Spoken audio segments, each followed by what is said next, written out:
So we've got the front of the truck jacked up, kind of putting together a little parts pile right here of everything that's going to get powder coated here soon. So just trying to get everything together, double check everything, because I really plan, unless I ever do the frame someday, this is the last stuff that I'll be powder coating on the truck. So we're going to go ahead and take these coilovers out, the bottom coilover brackets. So we're going to do the front of these billet mounts, our sway bar end links, the sway bar brackets that go on the bottom of the axle. Those go right there. And then these face plates will be getting powder coated and milled out. Really excited to see that done. We've got both of the axle truss face plates, both of the upper arms, both the lower arms, and the traction bars, and the center cradle face plates off. And then our sway bar end links right there. So I've got the truck jacked up, both of the tires off the ground. So now I can go ahead and pull these tires off of the truck.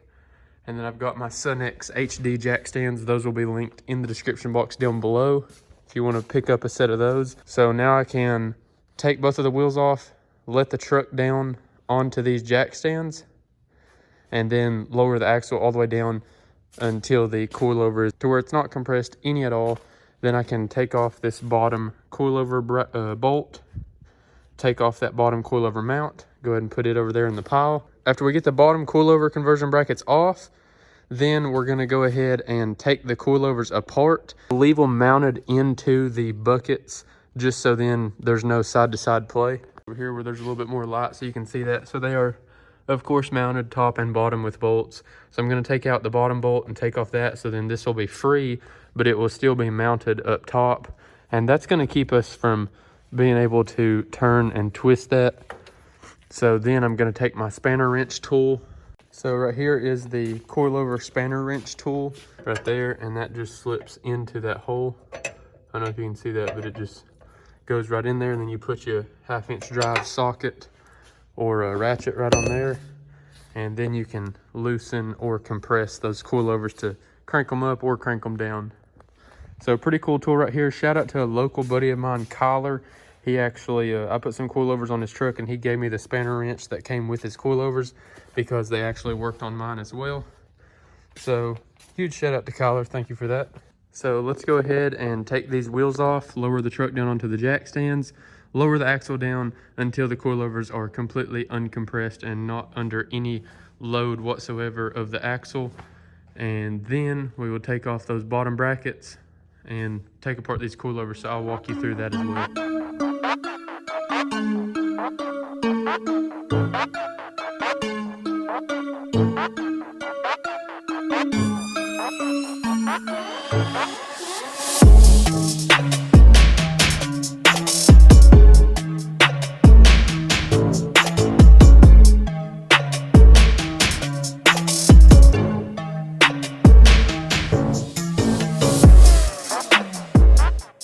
We take these coilovers apart.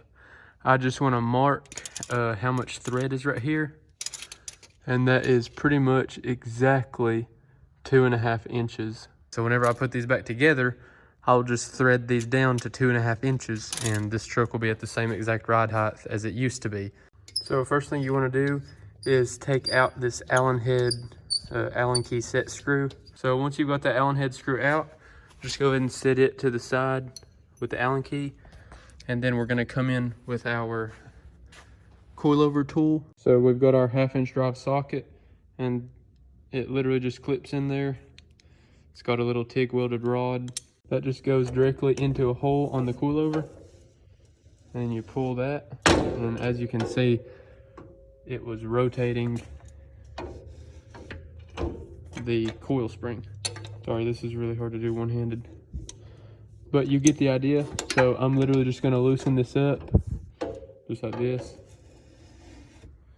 and sooner or later, these aren't cranked down much, so here in just a split second, these should actually get very, very easy to turn, and you'll actually be able to turn these by hand. Okay guys, so now I'm able to turn this with my hands. So now this is loose and I can turn it by hand. We're just going to turn it up about 1 inch past the coil. So as you can see, the coil is loose. So just run it up about 1 inch past that. So there's actually an open spot right here on this bottom pad, and what that is is I'm gonna lift up both of these coil springs, and then this bottom pad will be able to be lifted up. And whenever I lift it up, I can slide it off that way. And the shaft on the shock will actually go through that opening.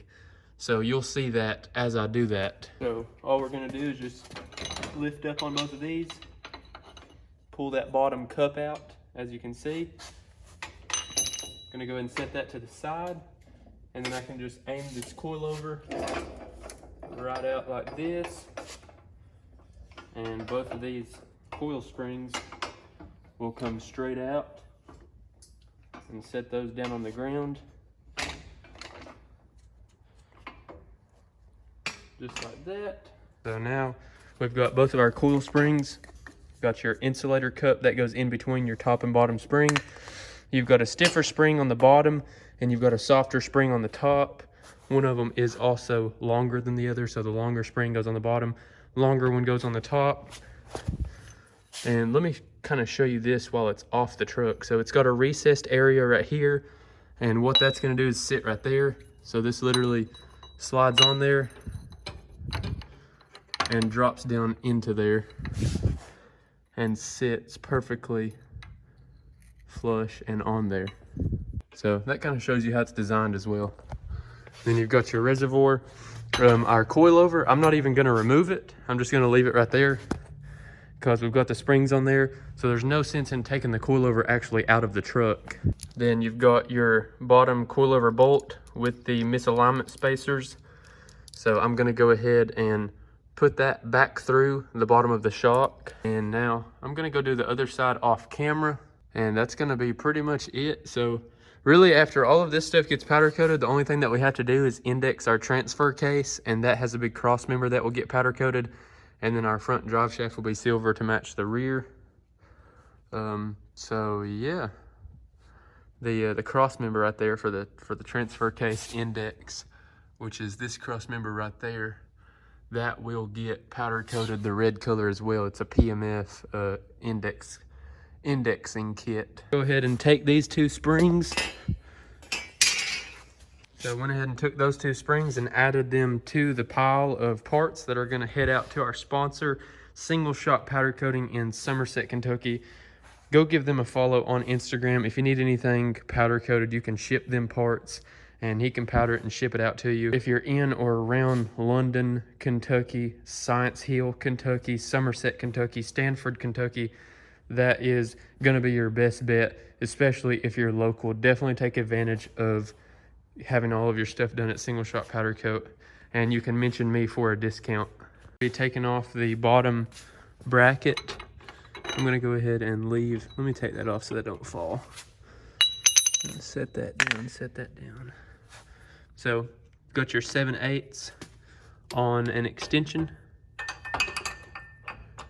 Just going to drop that down in there, and that's going to drop directly down in there just like that, right onto the bolt. These are offset a little bit and give you a little bit more lift. So now we can take our impact gun. So as easy as that. Go ahead and put that bolt back right there so we don't lose it.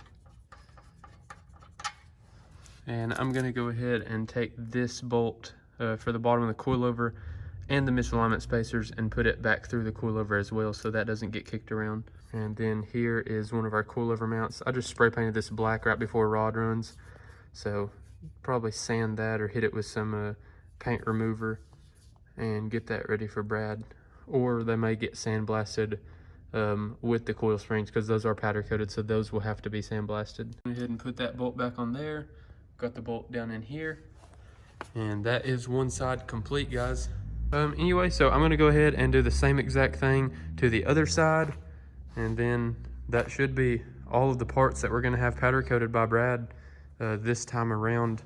So like I said, I mean, Brad's the one that took care of the axle. He done the complete lift kit, the buckets, anything that's red that you see on this truck, Brad has powder coated.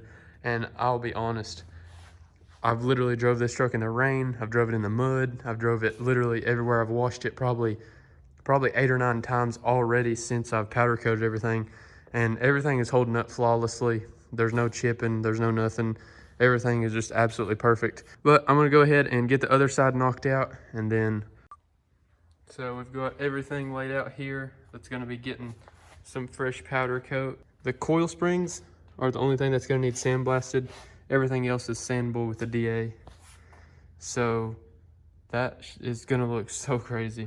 So I'm gonna throw up a picture on the screen right now of what these faceplates are gonna look like once they get milled from Stryker. I'm not quite sure exactly what these will look like because my kit is pretty much one off.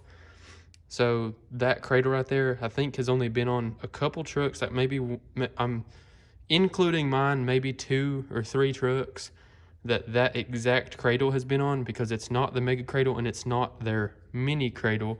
So it's their mini cradle plus 2, because the only difference in this cradle and the mega cradle is 2 inches.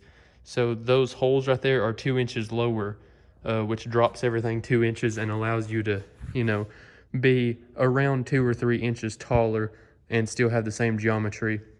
So this kit is good for up to pretty much 22. I mean, of course you can stretch it like people do, but as far as good geometry, it's like around 16 to 20, maybe 17 to 20. I mean, I'm at 20 and my heim joints are threaded pretty much all the way in. And the crawler joints, which I'll be putting back on here in a little bit, they're actually redoing their crawler joints and they're going to be the best crawler joints on the market. So the crawler joints have even longer shanks compared to the heim joints. So with that being said, you could run those arms out even more, but I mean, I'm at 20 and these are pretty much all the way in, and that has the axle centered, if not a little bit forward. So, you know, this kit could easily do 24, 25 inches of lift with the crawler joints and, you know, still be awesome on geometry compared to most trucks out there. A lot of people are around 18, 19 inches of lift and they still have a 4-link right here, which is a no-go. You know, that makes your angle and your caster and everything, just the steepness of those 4-link arms, they're at a much steeper angle.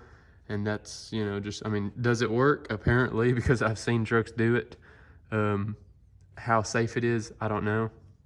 It's definitely not the right way to do it, but hey, all things are possible, I guess. I don't know. But anyway, this is going to be pretty much everything that we're getting powder coated. So we've also got a few other pretty cool things here in the works on the channel. We've got our rear shocks with the reservoir mounting kits. We got those sold. And then we're gonna place the order for the new rear shocks without the reservoirs. And this is just gonna clean up in the rear a little bit. Don't get me wrong, the reservoirs look awesome, but for what I'm about to do, and this is another thing that you'll see on another truck in Florida, a buddy of mine named Colby. So me and him are kind of working on some ideas of a faceplate in the frame. So we're gonna build, or I'm gonna build some faceplates in the frame, or find somebody to build them that has a CNC laser cutter. And then we're gonna try to do some faceplates on the faceplates and maybe like a Stryker logo or something, and really clean up the frame back there. So stay tuned for that. We've got a rock light video coming soon showing the best, brightest rock lights on the market, DB Automotive. Use code HAWK10 for 10% off. That's dbautolight.com. They have the brightest wheel lights, rock lights, etc. All plug and play kits, come with the Bluetooth modules. True RGBW, so it's not going to be red, green, blue. And then they also have just solid ultra bright white, so like one of their white rock lights is equal to like 6 or 8 rock lights off of Amazon. So just one of theirs is as bright as like 6 or 8 off of Amazon. Absolutely ridiculous. So with that being said, that's going to be all for today's video. I know it was a short one, just showing you that there's more to come, doing everything that I set out to do. Always remember, everybody starts out as a nobody, and I will see you all in the next video. Peace.